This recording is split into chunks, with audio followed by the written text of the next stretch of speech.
안녕하세요. 반갑습니다. 타점을 읽어준 남자 다익남 시문입니다. 자, 최근에 로빈후드에서 XLM을 추가했다고 합니다. 자, 이 부분은 여러분 잘 아실 거예요. 로빈후드 같은 경우에는 비트코인부터 시작해서 이더리움 전부 다 암호화폐 관련해서는 지원을 굉장히 많이 하고 있습니다. 자, 이런 부분을 볼 때 분명히 XRP 같은 경우에 우리 리플 같은 경우에 점차적으로 생태계를 확대하고 있다, 이 정도로만 여러분 생각하시면 될 것 같습니다. 자, 오늘의 영상에서는 이런 이야기 해볼 겁니다. 최근에 크리스 라센이 해리스를 지원하고 있다고 하는데 이 부분 어떤 부분이 논란이 되고 있는지, 그리고 ETF 관련해서 갈링하우스가 이야기를 했는데 과연 이 부분은 어떻게 우리가 해석을 해야 되고 그 시기는 언제인지 여러분들과 같이 알아보도록 하겠습니다. 그리고 리플이 지금 법원으로부터 어떤 요구사항을 받았다고 하죠. 11월 1일까지 제출해라는 이 내용 여러분들과 같이 알아보도록 하고, 자, 그리고 브릭스 관련해서 또 마지막으로 리플의 현재 흐름에 대해서 여러분들과 같이 자세히 이야기해 보도록 하겠습니다. 자, 오늘도 리플 힘차게 한번 시작해 보도록 하죠. 자, 리플 가자. 자, 최근에 크리스 라센이 해리스를 지원했다고 합니다. 자, 이 부분에 대해서 굉장히 논란이 많아요. 내부적으로 그렇습니다. 자, 최근에 리플의 CEO 같은 경우에는 누구를 지원하고 있습니까? 그렇죠. 트럼프를 지원하고 있습니다. 자, 이렇다 보니까 내부적으로 리플 내부적으로도 이거 트럼프도 지원하고 해리스도 지원하고 이거 명확한 그게 없지 않느냐. 이렇게 이야기가 나오고 있다는 거예요. 그래서 한 회사에서 한 사람만 지원을 해야지 왜 이러느냐. 제가 지난 영상에서 이런 말씀 드렸죠. 여기서는 해리스를 지원하고 여기서는 트럼프를 지원하는 이유, 바로 양다리 걸치기다, 이런 말씀 드렸습니다. 그러면서 리플 CEO 같은 경우에는 지금 상하원 의원을 지원을 하고 있다는 그런 이야기 여러분들에게 다 말씀을 드렸습니다. 그리고 그 기사 여러분들과 다 공유를 해드렸죠. 자, 그래서 여기서 보면 이렇습니다. 갈링하우스가 한 이야기예요. 리플이 조직적으로 양당 교류를 유지하고 있으며 당파에 관계없이 암호화폐 정책을 옹호한다고 밝혔습니다. 갈링하우스는 암호화폐 규제에 대한 현 정부의 입장을 지적하며 회사가 정치적 결과와 관계없이 블록체인 혁신을 촉진하는 정책을 추진하는 것을 목표로 한다고 밝혔습니다. 자, 이건 뭡니까? 누구를 지원을 한다든지 하는 것은 전혀 문제가 되지 않는다. 자, 그렇지만 이런 뉘앙스가 섞여 있어요. 어떤 뉘앙스냐면 우리가 해리스와 트럼프를 이렇게 지지하는 것은 앞서 말씀드린 대로 양다리 걸치고 있다. 누가 대통령이 되든지 간에 우리 리플에 대해서는 긍정적인 시너지 효과가 나타나게 될 것이다. 그리고 리플 CEO가 상하원 의원을 지원하는 이 부분은 바로 법률적인 문제, 법률이 만들어지고 통과하는데 신속한 통과가 이루어질 수 있도록 알게 모르게 계속적으로 지원을 한다는 겁니다. 그래서 정치적인 입김을 상당히 강하게 만들 것이다. 이런 부분이 녹아져 있거든요. 자, 그래서 이전에 제가 계속적으로 여러분에게 말씀드린 것이 그 썰이 지금 다 맞아 들어가고 있다는 겁니다. 제 영상을 계속적으로 보신 분들은 이 시문이 이야기한 이 썰들이 이렇게 맞아 들어가나? 이렇게 느끼실 겁니다. 자, 이전 영상 분명히 확인해 보시고 다시 한번 이 시문이 이 썰을 이야기했는지 보시고 이 썰이 정확한지 다시 한번 확인하시기 바랍니다.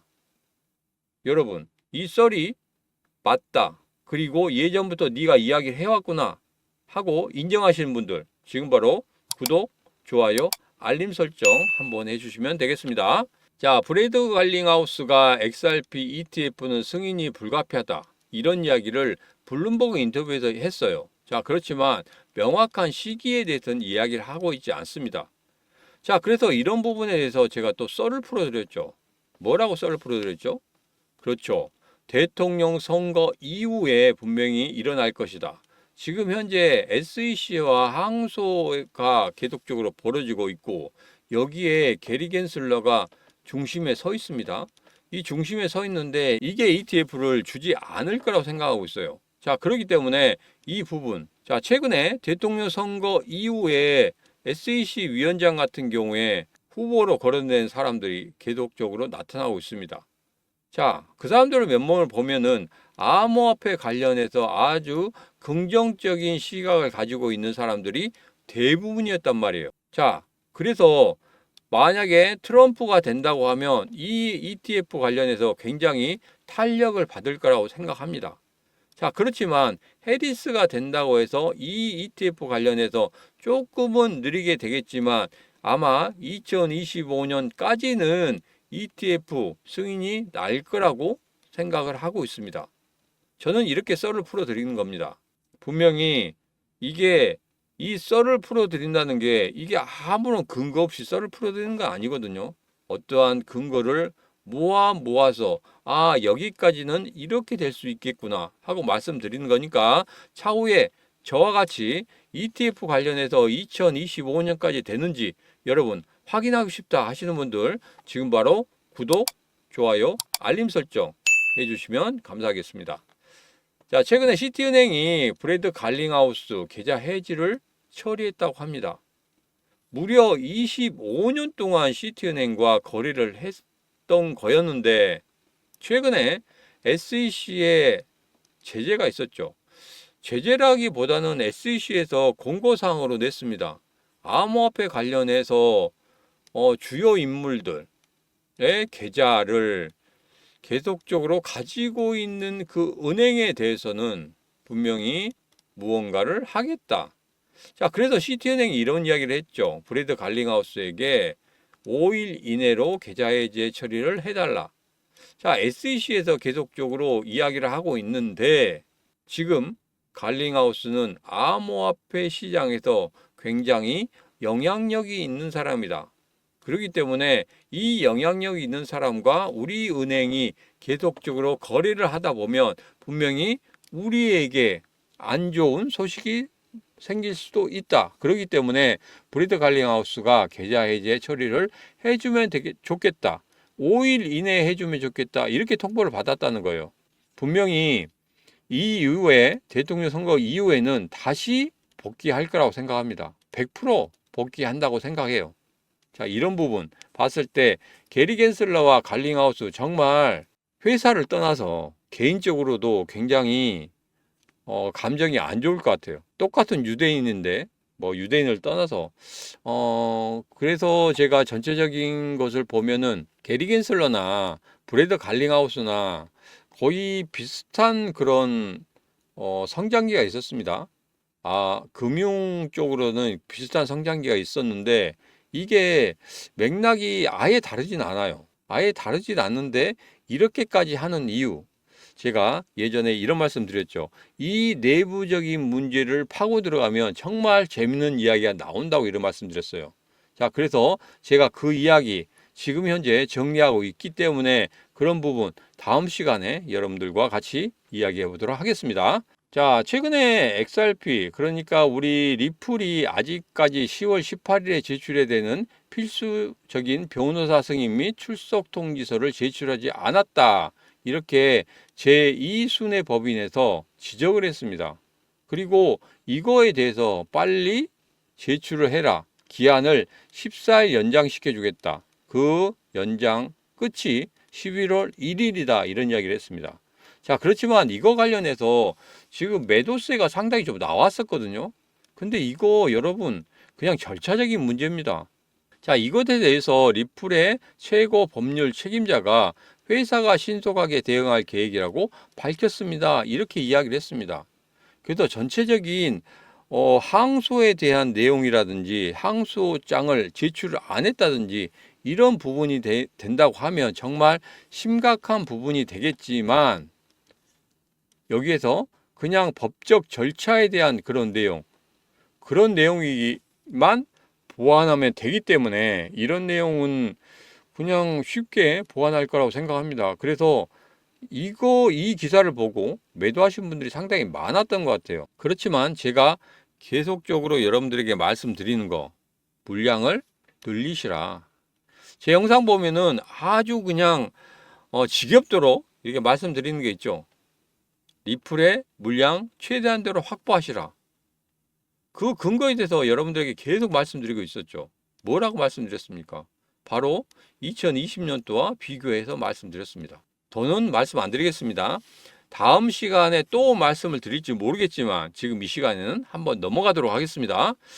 자, 브릭스가 지금 열리고 있죠. 10월 24일까지 열리고 있습니다. 자, 여기에서 무슨 이야기가 나왔냐면 암호화폐 관련해서 이야기가 나왔어요. 자, 달러에 대해서 지금 대항하기 위한 암호화폐를 만들어서 실시하겠다. 이런 이야기 하고 있었죠. 그러면서 지금 브릭스 페이가 나오고 있습니다. 자, 이게 과연 얼마 정도 쓰일지 그런 부분에 대해서는 조금 더 살펴봐야 되겠지만 만약에 의외로 많은 사람들이 사용한다고 하면은 분명히 달라질 겁니다. 그 지위가 달라지고 달러의 지위는 점차 추락하는 그런 모습을 보일 것이다.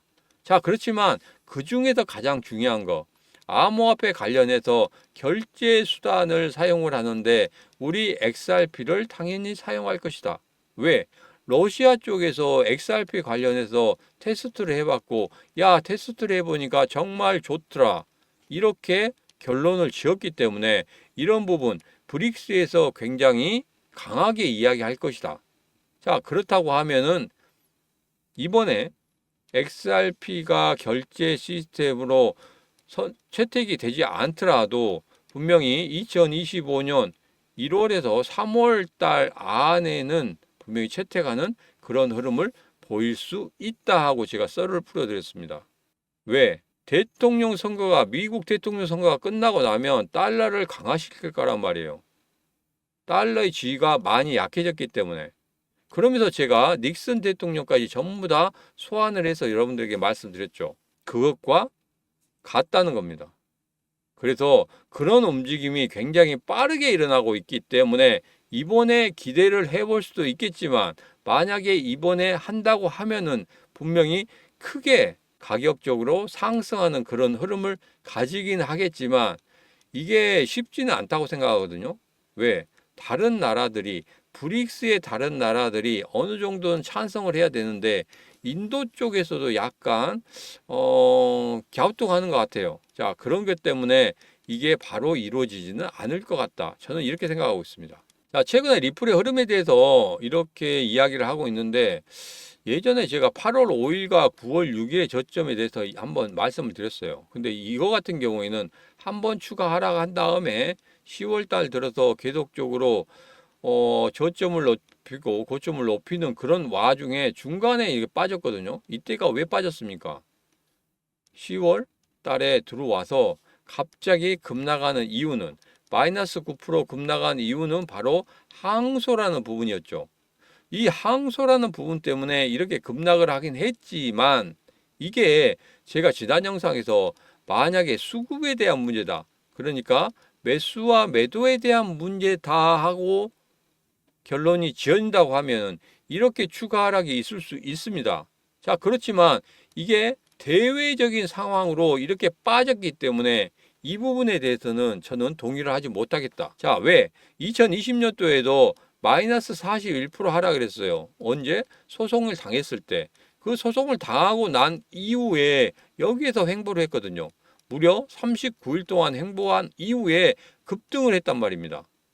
그래서 여기에서 마이너스 41% 하락할 때 이 수급에 대한 문제가 아니었어요. 이것도 소송이라는 대외적인 문제 때문에 일어난 겁니다. 이번에도 마찬가지로 마이너스 9% 하락한 것이 수급에 대한 문제가 아닌 대외적인 항소 때문에 일어났기 때문에 추가적인 하락은 나올 수가 없는 구간이다. 그래서 제가 그 말씀을 다시 한번 드리기 위해서 이 차트를 보신 분들이 야, 더 추가적인 하락이 있을 수 있겠네. 굉장히 많이 빠진다네. 이런 생각 제발 갖지 말라고 제가 여러분들에게 말씀을 드리는 겁니다. 자, 그래서 지난번에 8월 5일의 저점 그리고 9월 6일의 저점 정말 중요하다는 말씀 드렸습니다. 왜? 8월 5일의 저점은 리플이 이렇게 꺾어서 올라갈 때, 추세를 꺾어서 올라갈 때 제일 먼저 만든 이 장대 양봉의 저점, 그러니까 시가죠. 시가를 지키는 그런 모습을 8월 5일날 보여줬고, 그 다음에 다시 한번 8월 5일과 같은 저점을 만들어내는 그런 9월 6일의 저점에서 지금까지 한 번도 빠지지 않고 계속적으로 버티고 있었다는 거예요. 이렇게 항소라는 부분에 마이너스 9% 하락한 이후에도 여기를 지켜주는 흐름, 9월 6일의 저점을 지켜주는 흐름, 그런 흐름 다음에 계속적으로 저점 높이고 있고 다시 한번 박스권을 만들고 있다. 자, 마이너스 9% 하락한 다음에 저점 만들고 박스권, 한 단계 상승시키고 박스권, 한 단계 상승시키고 박스권 하면서 이 장대 음봉의 시가를 돌파하는 그런 흐름이 나온다. 그러면 이전에 있던 이 고점들을 전부 다 돌파해내는 그런 흐름이 나올 수 있다. 이렇게 말씀드렸죠. 그래서 그때 690원에 왔을 때 여러분 제발 물량 늘리세요. 확보하세요 하고 제가 열변을 토했습니다. 그 영상 찍고 나서 정말 목이 아파서 그 다음날 영상을 아예 찍지도 못했어요. 여러분 기억하실 겁니다. 690원 왔습니다. 9월 6일에 저점 왔어요. 이 저점에 왔을 때 여러분 무조건적으로 매수하세요. 왜? 8월 5일에도 비트코인부터 시작해서 우리 리플까지 고래들이 들어와서 굉장히 많이 매수를 했다. 그리고 그 흔적까지 보여드렸죠. 그리고 9월 6일 이 저점 찍을 때도 고래들이 들어와서 무지막지하게 매수를 하고 있었다. 제가 그 근거 보여드렸죠. 기억하실 겁니다. 그래서 지금은 리플의 물량을 늘려가야 될 때다. 다시 한번 말씀드리는 거예요. 꼭 그렇게 하시기 바라겠습니다. 자, 최근에 신문의 경제TV 제 개인 채널이 드디어 1000명 돌파를 눈앞에 뒀습니다. 자, 이번 주에는 1000명이 될 거라고 보고 있어요. 자, 그렇기 때문에 제가 구독자 1000명 돌파 기념으로 큰 이벤트, 빅 이벤트를 준비했다고 말씀드렸죠. 자, 여기에서 제가 이렇게 준비했습니다.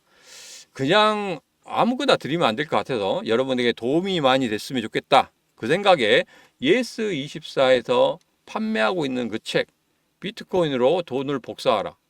이 책을 여러분들에게 드리고자 합니다. 자, 18,900원짜리예요. 근데 이 저자랑 저희가 조금 친분이 있습니다. 자, 그렇기 때문에 이 책을 여러분들에게 드리기 위한 그런 작업들을 했습니다. 자, 그런데 1000명에 대한 이벤트인데 여기에서 10권? 100권? 이렇게 준비하면 안 될 것 같아요. 그래서 제 채널을 구독하시는 모든 분들에게 드리고자 합니다. 그래서 제가 1000권을 준비했습니다. 지금 바로 여러분 받아가실 분들은 지금 신청하시기 바라겠습니다. 아무것도 필요 없습니다. 신문의 경제TV 구독자 1000명 돌파 기념입니다. 자, 영상 아래쪽에 보면 이렇게 있습니다. 조금 확대하면 이렇습니다. 지금 핸드폰으로 보신 분들 같은 경우에는 여기에 있는 이 링크만 딸깍하고 클릭하시면 바로 문자 보낼 수 있는 화면이 나옵니다. 거기서 보내기만 하시게 되면 바로 신청이 되는 거고요. 자, 이거 링크 잘 못 믿겠다 하시는 분들은 여기에 있는 전화번호 이쪽으로 문자 체크하고 주시면 되겠습니다.